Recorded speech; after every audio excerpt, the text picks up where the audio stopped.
Selebgram Intan Nabila mengalami kekerasan dalam rumah tangga yang dilakukan suaminya. Keberanian dirinya mengungkap perilaku buruk pasangannya membongkar KDRT yang dilakukan tersangka selama 5 tahun.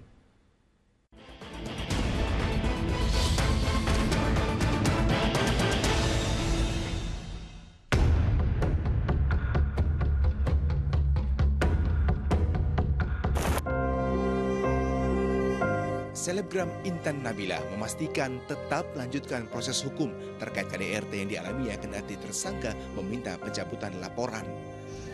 Saya ingin meluruskan berita simpang siur di luar sana terkait kasus saya, di mana kasus ini masih terus berjalan sesuai dengan prosedur hukum yang ada. Saya berharap agar seluruh masyarakat Indonesia dapat mengambil pelajaran dari kasus saya, agar tidak lagi terulang kasus-kasus KDRT seperti yang saya rasakan. Kasus KDRT terhadap selebgram yang pernah menjadi atlet anggar itu merebak setelah ia memberanikan diri mengunggah tindak kekerasan oleh suami ke media sosial. Unggahan video berdurasi 50 detik itu lantas direspon beragam oleh warganet.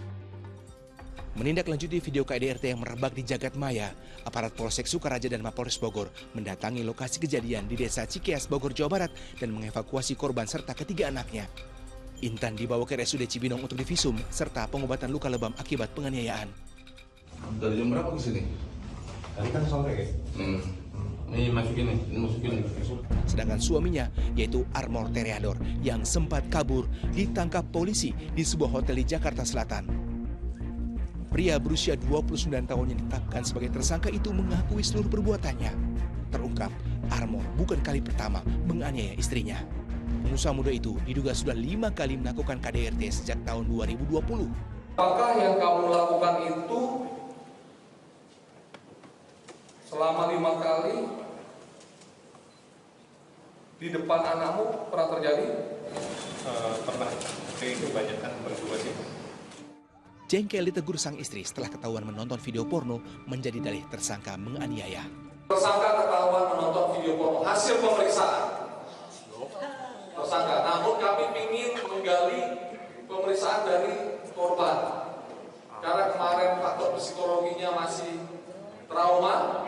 Sementara itu, meski ada permintaan restoratif justice dari pihak tersangka, tim penyidik Polres Bogor tetap memastikan kasus ini terus berlanjut ke ranah hukum. Silakan kalau RJ ingin mengajukan RJ kepada si pihak korban. Tapi perlu saya tegaskan di sini, ini kasus yang sangat viral dan sangat luar biasa menurut hemat saya. Dan itu pelaporan bukan korban yang buat. Yang buat adalah anggota Polri sendiri, perintah saya. LP-nya bunyinya LPA. Kalau LPA berarti polisi yang membuat laporan tersebut. Makanya pasal yang saya kenakan adalah berlapis. KDRT betul adalah undang-undang delik aduan. Tapi di situ ada penganiayaan dan undang-undang perlindungan anak yang merupakan delik murni. Sehingga kalau misalkan damai itu tetap jalan. Dan saya terus akan melaksanakan itu mengawal sampai dengan pengadilan. Buah tindakan kejinya, tersangka dijerat pasal berlapis dan terancam penjara lebih dari 10 tahun. Ia juga dipecat dengan tidak hormat dari Himpunan Pengusaha Muda Indonesia atau HIPMI Jawa Barat. Sementara itu, keberanian Intan untuk mengungkap KDRT yang dialaminya diapresiasi oleh Kementerian Pemberdayaan Perempuan dan Perlindungan Anak.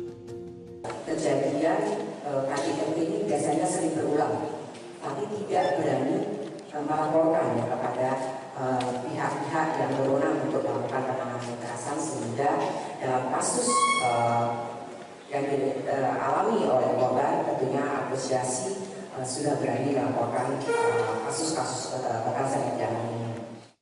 Saat ini, Kementerian Pemberdayaan Perempuan dan Perlindungan Anak sudah melakukan pendampingan dan pemulihan psikologis terhadap korban. Selama proses tersebut, 3 anak korban akan dirawat pihak Kementerian Pemberdayaan Perempuan dan Perlindungan Anak. Tim Liputan melaporkan.